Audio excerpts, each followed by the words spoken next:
Assalamualaikum warahmatullahi wabarakatuh.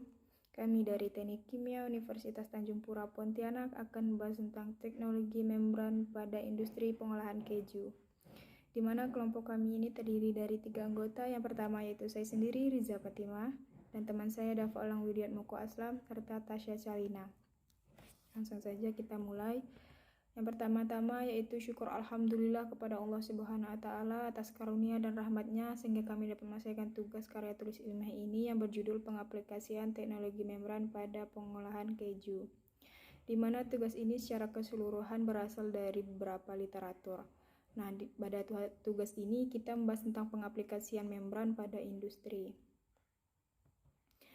Langsung saja kita masuk ke pendahuluan. Yang pertama yaitu keju merupakan salah satu produk susu yang bergizi tinggi yang dihasilkan dari proses pengumpalan protein pada susu sehingga terbentuk curd, di mana keju ini memiliki hampir semua zat gizi pada susu seperti protein, lemak, kalsium, vitamin A, riboflavin yang bermanfaat bagi kesehatan kita. Di sini terdapat beberapa metode pengolahan dalam industri keju. Yang pertama yaitu metode konvensional dan juga metode teknologi pemisahan dengan membran. Teknologi pemisahan membran ini merupakan proses pemisahan berdasarkan rentenat jenis dan kandungan umpan membran yang ingin dipisahkan. Dari rentenat dan jenis pemisahan akan menentukan karakterisasi membran yang akan digunakan. Teknologi membran, di mana teknologi membran ini telah diaplikasikan untuk berbagai sektor industri sehingga dapat dikatakan bahwa teknologi membran ini memainkan peran strategis dalam pembangunan industri dan pembangunan yang berkelanjutan. Nah, peran strategis dari membran ini meliputi aplikasi dalam bidang medis, bioseparasi, biorefinery, industri makanan dan minuman, pengolahan air dalam skala besar, reklamasi air dengan bioreaktor membran, pembangkit energi, dan pemisahan gas. Nah, jenis teknologi membran yang paling banyak digunakan di sini yaitu ultrafiltrasi, mikrofiltrasi, nanofiltrasi, dan reverse osmosis. Berikut adalah contoh dari mikrofiltrasi, ultrafiltrasi, nanofiltrasi, dan reverse osmosis. Yang pertama yaitu ultrafiltrasi, di mana ultrafiltrasi ini adalah varian dari filtrasi membran di mana tekanan hidrostatik ini memaksa cairan menembus membran semipermeabel. Padatan tersuspensi dan pelarut dengan berat molekul tinggi akan tertahan sementara air dan pelarut dengan berat molekul rendah melewati membran.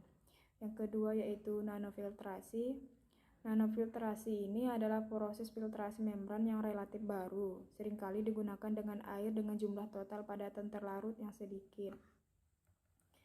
Sedangkan untuk reverse osmosis ini adalah metode filtrasi dengan mengaplikasikan tekanan eksternal pada larutan untuk melawan tekanan osmotiknya sehingga air berpindah dari larutan hipertonik ke larutan hipotonik. Yang terakhir yaitu membran mikrofiltrasi adalah salah satu jenis membran yang diklarifikasikan ke pressure Darwin membran atau membran yang prinsipnya pemisahannya berdasarkan gradien tekanan antara sisi permeat dengan sisi rentenat. Klasifikasi atau morfologi membran dibedakan berdasarkan asalnya dan konfigurasinya. Berdasarkan asalnya, membran dapat diklarifikasikan sebagai membran biologis atau membran yang menyelubungi seluruh sel penyusun makhluk hidup dan membran sintetik atau buatan. Membran sintetik dapat dibedakan menjadi membran organik dan membran anorganik. Berdasarkan strukturnya, maka membran dapat diklasifikasikan menjadi membran simetris atau membran asimetris. Berdasarkan konfigurasinya, membran dibedakan menjadi membran datar atau flat dan membran tubular. Sedangkan untuk modul membran dibedakan menjadi modul membran flat, spiral, wood, tubular, kapiler, dan hollow fiber. Berbagai bahan sintetik dapat digunakan untuk membuat membran. Bahan tersebut dapat berupa material organik seperti polimer ataupun material anorganik seperti keramik, gelas kaca, dan logam. Bahan baku pembuatan keju. Bahan baku pembuatan keju berupa susu krim. Untuk membrannya menggunakan membran ultrafiltrasi dan mikrofiltrasi. Untuk proses ultrafiltrasi pada pembuatan keju ini berfungsi untuk menyimpan kembali rennet coagulation dari susu UHT atau ultra high temperature. Sedangkan pada proses mikrofiltrasi, untuk memperkaya kasein pada keju.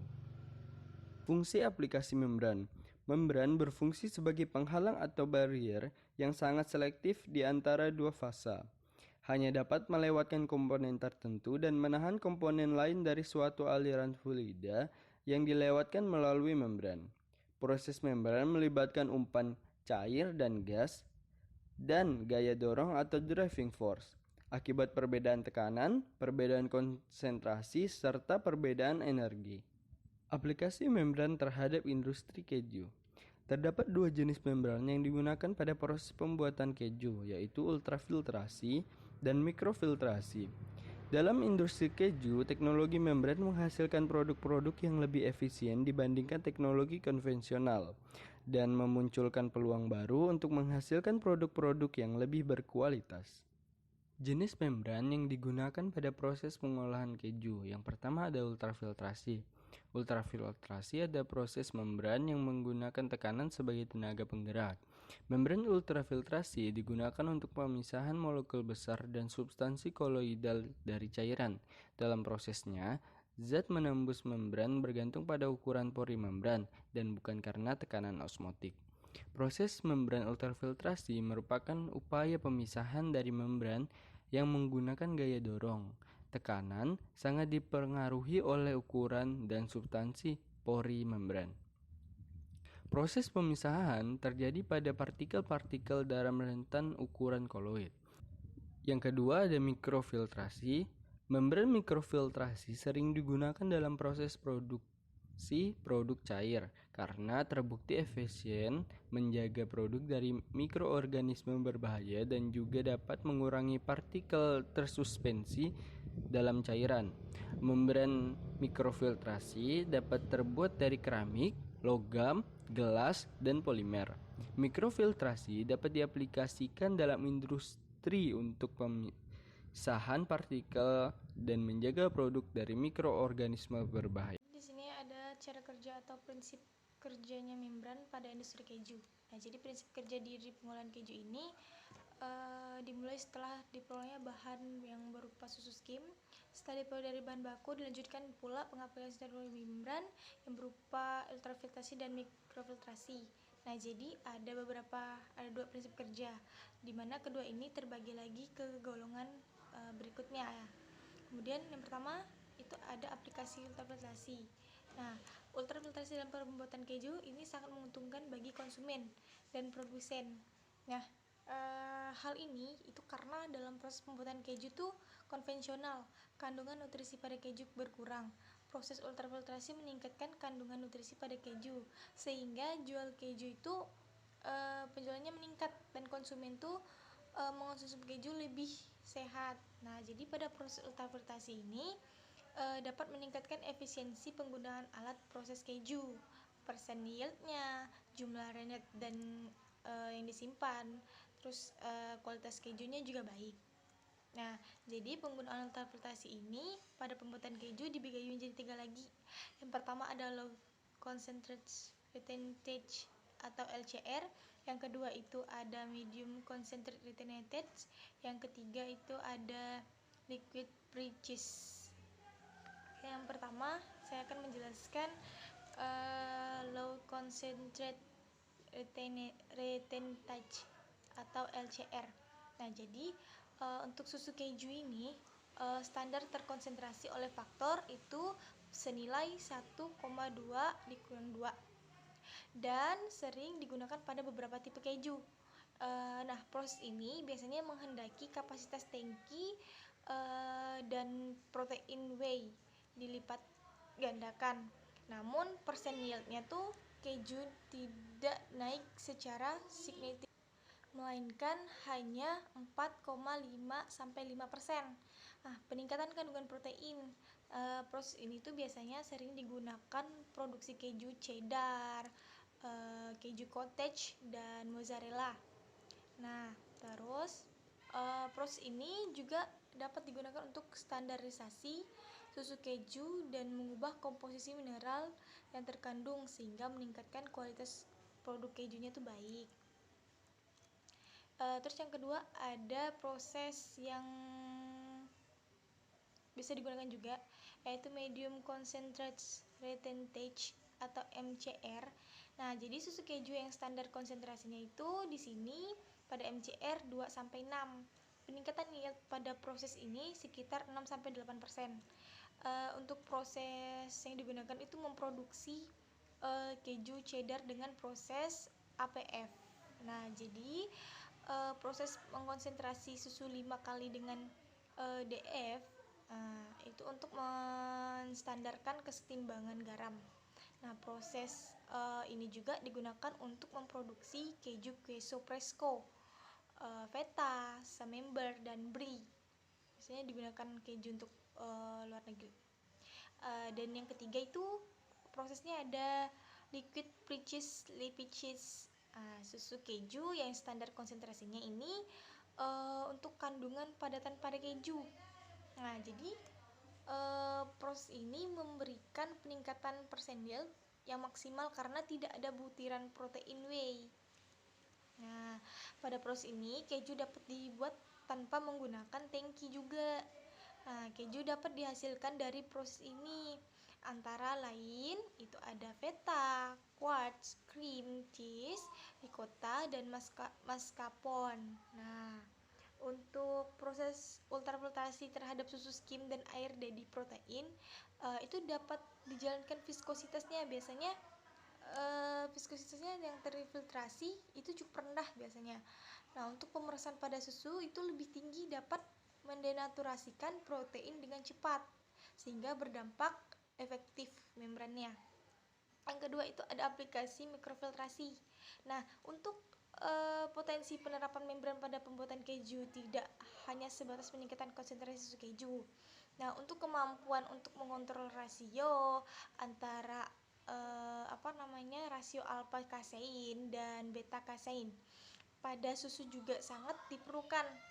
Nah, jadi misalnya nih, karakteristik dan tekstur pada keju cheddar itu dipengaruhi oleh tingkat proteolisis saat proses pematang keju. Nah, pada proses pembuatan keju itu mikrofiltrasi biasanya digunakan untuk mengontrol kualitas mikroba dan dalam prosesnya. Jadi, mikrofiltrasi itu berguna untuk memisahkan mikroba yang tidak diinginkan dari produk keju tersebut. Nah, jadi di sini ada pula PFD dari proses ultrafiltrasi dan mikrofiltrasi terhadap keju. Nah, jadi di sini dijelaskan bahwa pada proses mikrofiltrasi itu dia proses pretreatment pada susu keju, di mana dapat meningkatkan kepadatan dadihnya. Nah, percepatan pematangan, pengurangan dari zat aditifnya. Nah, jadi pada mikrofiltrasi ini dia menghasilkan 2 permit dan retentage. Nah, jadi dari itu dia dimasukkan lagi ke reaksi mikrofiltrasi sama ultrafiltrasi. Jadi untuk permitnya dia dimasukkan ke ultrafiltrasi, lalu untuk retentage-nya dia dimasukkan ke mikrofiltrasi. Nah, jadi pada reaksi ultrafiltrasi ini dia menghasilkan whey protein, dan untuk mikrofiltrasinya dia menghasilkan casein solution. Nah, di mana untuk proses mikrofiltrasi ini dia dibagi menjadi 2 proses, di mana ultrafiltrasi itu sendiri dan ultrafiltrasi terhadap DF-nya. Nah, jadi untuk protein standardized milk-nya itu proses dari ultrafiltrasi itu sendiri. Untuk milk protein concentrate-nya dia berasal dari ultrafiltrasi DF-nya, dan milk proteinnya berasal dari ultrafiltrasi DF-nya. Nah, di sini fungsi dari CaCl2 itu untuk meningkatkan dan memudahkan pemanasan pada temperatur tinggi. Nah, jadi di sini pada susu skim dimasukkan proses mikrofiltrasi dan terjadilah reaksi di low concentrate casein retentage LCR-nya. Lalu di koagulasi sama mikrofiltrasi DF-nya dia menghasilkan concentrate sama phosphocation. Dari phosphocation sama concentrate-nya dia menghasilkan dia dimasukkan ke reaksi ultrafiltrasi mikrofiltrasi sama kromatografinya. Lalu dari itu dia menghasilkan 3 ini ya yang berfungsi untuk masing-masing punya fungsi untuk prosesnya itu sendiri, dimana untuk alpha kasein itu dan beta kasein dia proses pembuatan untuk keju cheddar dapat yang menyesuaikan peptida sehingga meningkatkan kualitas produk keju tuh lebih baik atau lebih tinggi. Nah, jadi dari beta kasein dan kekasein dia direaksikan lagi ke EH-nya.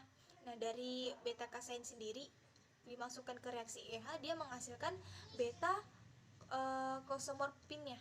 Lalu untuk kakasein dia dimasukkan ke reaksi EH menghasilkan kakasein makropeptidanya dan menghasilkan kakasein glike makropeptidanya. Nah, jadi di sini pada susu skim itu dia direaksikan pada mikrofiltrasi pada suhu kurang dari 5 derajat Celcius sehingga menghasilkan dua proses. Yang pertama ada permit beta kasein dan yang kedua ada retentage dari alpha beta kasein. Nah, jadi dari susu skim tadi dia harus dimasukkan ke mikrofiltrasi. Dari mikrofiltrasi dia masuk ke proses ultrafiltrasi, di mana dia masuk ke proses ultrafiltrasi LCR yang tadi itu disebutkan adalah low concentrate retentage. Nah, di situ lah PFD dari alur proses ultrafiltrasi dan mikrofiltrasi terhadap industri keju. Ini ada kelebihan dan kekurangan dari membran ultrafiltrasi dan mikrofiltrasi. Nah, jadi untuk kelebihan dari membran ultrafiltrasi itu adanya tidak dibutuhkan saringan tambahan lagi, dan flokulennya itu pada proses filtrasi konvensionalnya dan kualitas permitnya itu dihasilkan bebas dari padatan yang tersuspensi. Lalu untuk kelebihan mikrofiltrasi itu proses dapat berlangsung pada kondisi sedang. Terus tidak ada perubahan fasanya, terus kebutuhan energinya menurun, lalu tidak perlunya aditif dan kasein yang efektif, sehingga sering digunakan dalam pemisahan padat maupun cair. Nah, itu untuk mikrofiltrasi. Sedangkan biasanya biarpun ada kelebihan, tidak lupa pula ada kekurangannya. Nah, jadi kekurangan dari untuk penggunaan ultrafiltrasi itu dia ada